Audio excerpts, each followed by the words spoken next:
Amen. Ayan, nakalipas na po ang Christmas. Maraming po tayong natanggap na regalo. O natanggap na po ba natin yung great gift na binigay ng Diyos sa atin? Ano po yung great gift na binigay ng Lord sa atin? Yung ating pong kaligtasan.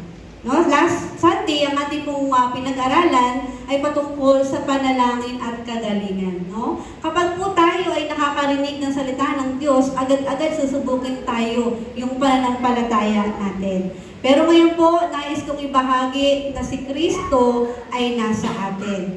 Jesus Christ in us. Yun yung greatest gift na binigay sa atin ng Diyos. No? Ang importante po na sineselebrate natin ay yung pagdating ni Jesus sa buhay natin. No? Kung meron man tayong na-receive na magandang regalo, ito yung kaligtasan mo. Sabihin mo nga sa katabi mo, ligtas na ako. No? Sabi sa Revelations 3:20, "Here I am. I stand the door and knock. If anyone hears my voice and open the doors, I will come in." Ano po kayang ibig sabihin na to? So mamaya po i-explain natin yung bawat salita na nandun sa ating scripture. Pero sa ating pong introduction, salvation and fellowship are different. Ano po kaya ibig sabihin na to? Pag sinabi pong kaligtasan, ibig sabihin na to, na we belong to God. Forever we are saved. Walang makakaalis sa atin sa Panginoon. Ligtas na tayo. No? Pero ano po yung fellowship? Ibig sabihin na to, this is a daily relationship with Him. So ito yung pinaka-challenging sa atin, na magkaroon tayo ng fellowship sa Panginoon. No? Maraming bagay na nagda-divert sa atin para hindi tayo mag-focus sa Diyos. Kaya nawawala yung fellowship na tinatawag. No, sabi dito, daily relationship with God. So sabi ko, nung minimeditate ko to, Lord, ito yung kulang na kulang sa akin. No? Yung araw-araw dapat may relasyon ako sa'yo. Saan po, papaano po yun? Sa magitan ng pagpanalangin. No? Sa pamamagitan ng pagbubulay-bulay ng salita ng Diyos. Pero alam niyo po, Satan cannot take away our salvation. Hindi niya maaalis ng salvation sa atin, ligtas na tayo. Whatever happened, we are saved. Pero, anong ginagawa ni Satan? He tries to break our fellowship with God. Ito yung pilit na inaalis ni Satanas sa atin. No? Inaalaw niya o gumagawa siya ng mga strategy para maalis yung focus, yung tuon natin sa Diyos. Sabi sa 2 Corinthians 4:4, Satan blinds people's mind. Alam na natin yung katotohanan, pero hindi tayo sumusunod. No? We know the truth. No? Alam natin yung mga bagay patungkol sa Diyos, but we don't obey. No? Because Satan is trying to blind our mind. 2 Thessalonians 2:9-10. Satan deceived with lies. Ito yung mga strategy niya. 2 Corinthians 11:14. Satan pretends to be an angel of light. So imagine that, no? Ito yung mga gawain ni Satanas para lang maalis niya tayo sa pagtuon natin sa Diyos. Pero sa ating pong point number 1, how does Satan separate us from God? Ano ba yung ginagawa niya? Satan's work through our sinful nature when we don't obey God. No, ano po yung greatest sin? This is disobedience. At ito yung gagamitin ni Satan para lalo tayong hindi sumunod sa Diyos.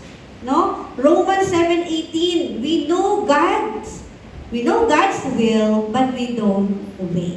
Ano yung will ng Lord? Will ng Lord na maging masaya ka. Will ng Lord na ma-enjoy mo kung sino ka.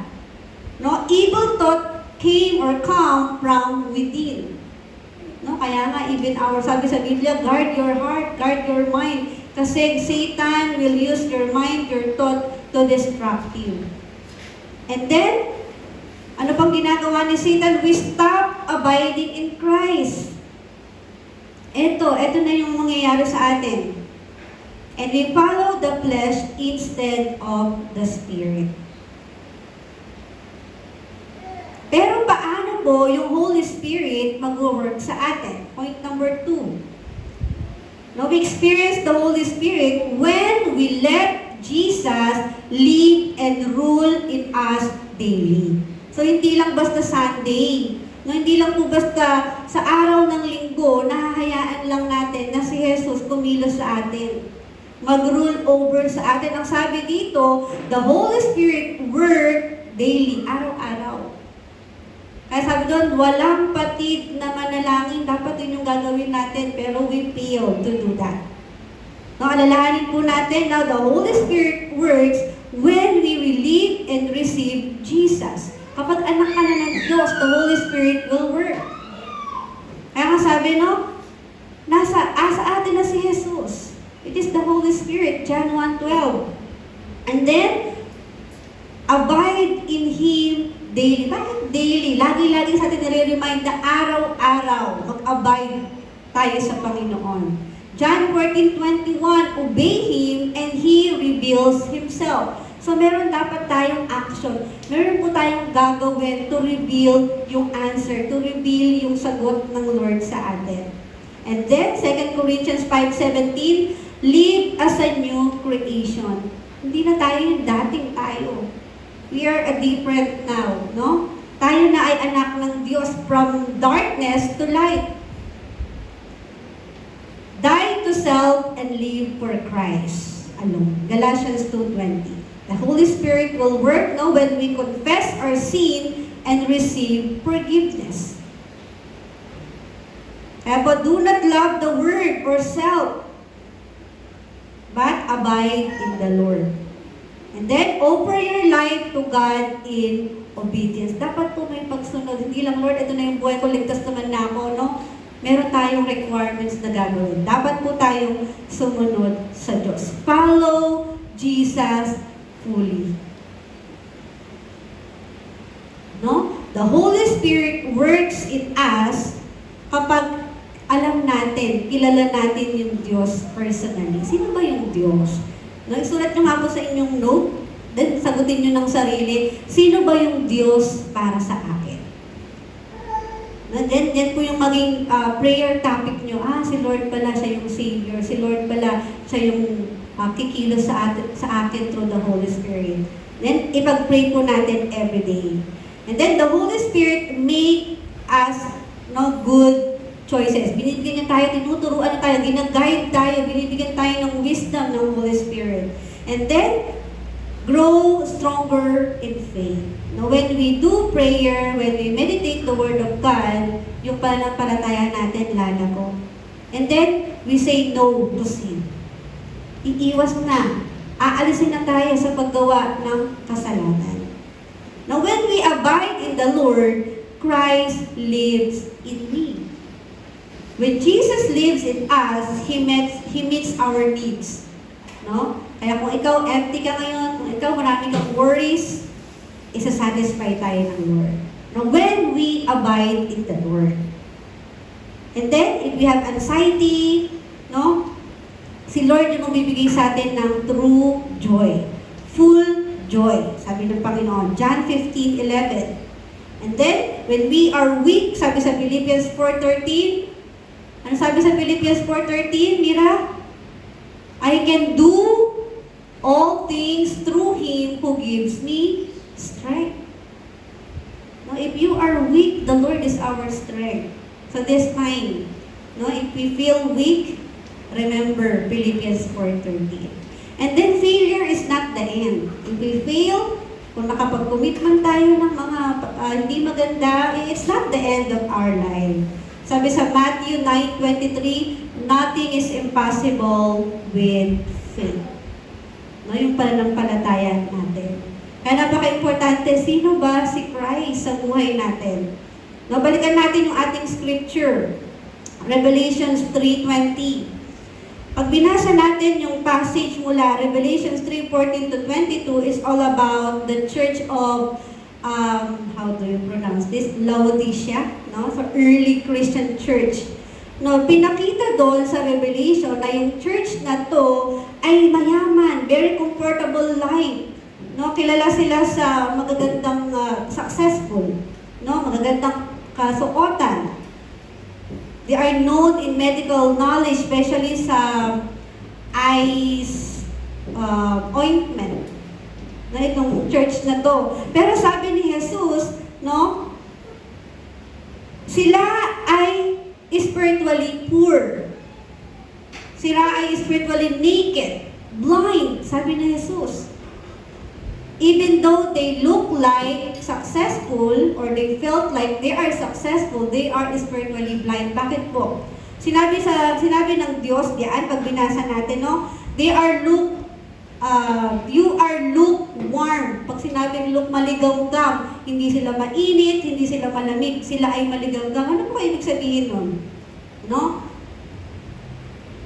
Sa pananampalataya, no? Yung mga early Christian. Itong Revelations 3:20, minsan ginagamit natin to for warning or invitation sa salvation. Pero dito, pag binasa pala natin itong Revelations 3 na to, ito yung tinuturuan tayo ng Lord, yung mga Kristiyano, yung panahon na to dito sa Church of Laodicea.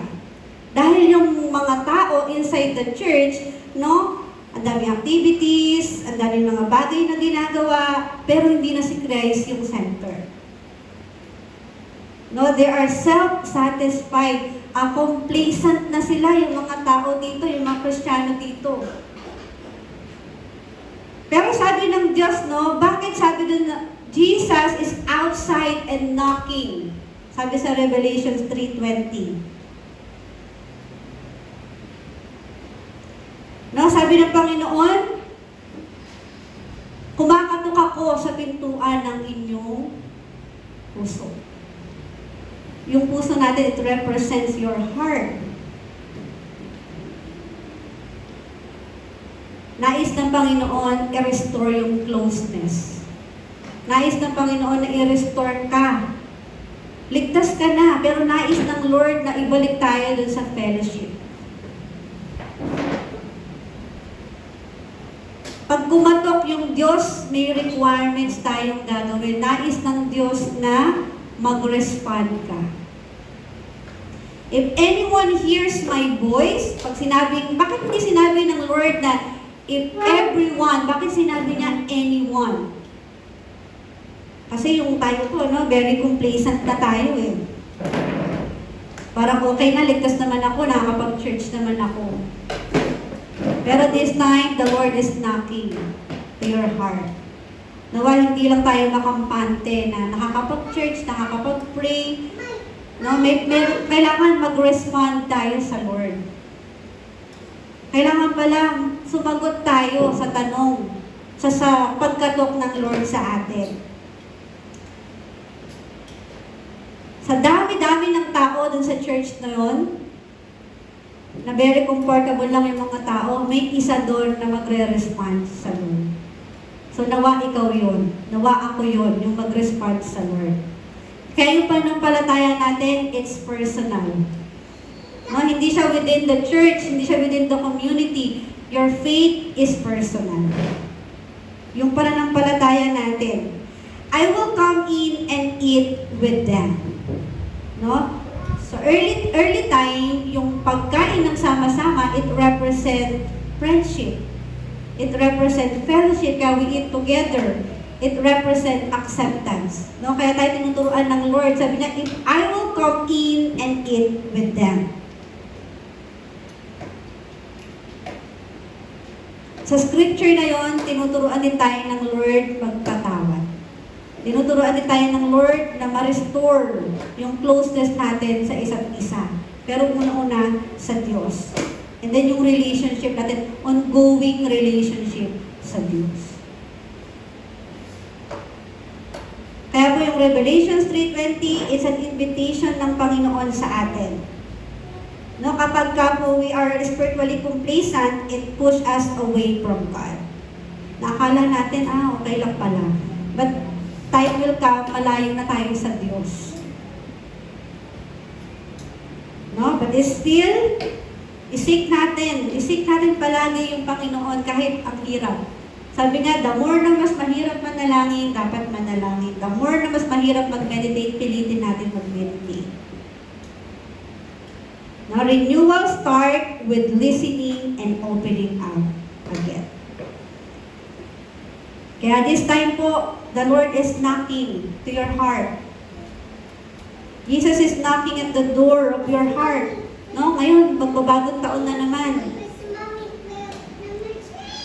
Marami tayong resolution na gagawin.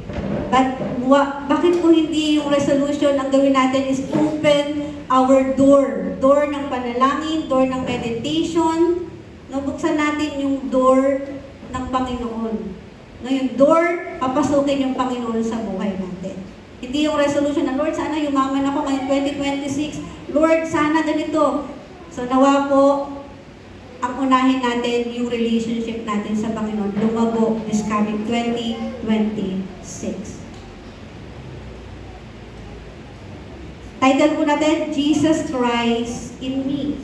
Jesus Christ in us. So Satan will make a lot of strategy para hindi tayo sumunod sa Diyos. But again, Revelation 3:20, palagi, everyday, tanggapin natin yung Diyos. Dapat yung door ongoing, open siya palagi para makakilos yung Diyos sa atin. Again, ulitin ko po, sabi ng Panginoon sa'yo, here I am. I stand at the door and knock. If anyone hears my voice and open the door, I will come in.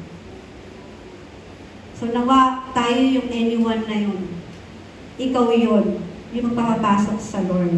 And then, at that time, the Holy Spirit works within you.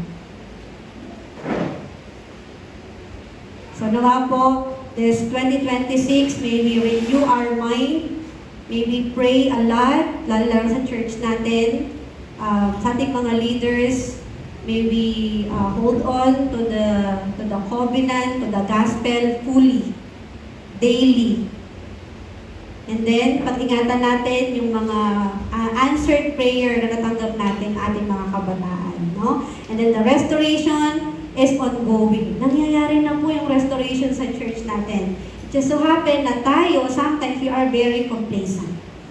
No? Kampante lang tayo na nandyan sila. Pero we forgot. No? Quietly, napapalayo na pala tayo sa Diyos. Nawa, lagi po tayong mapuspos ng banal na spirito. No? Yung Diyos lang yung manguna sa atin whatever happen.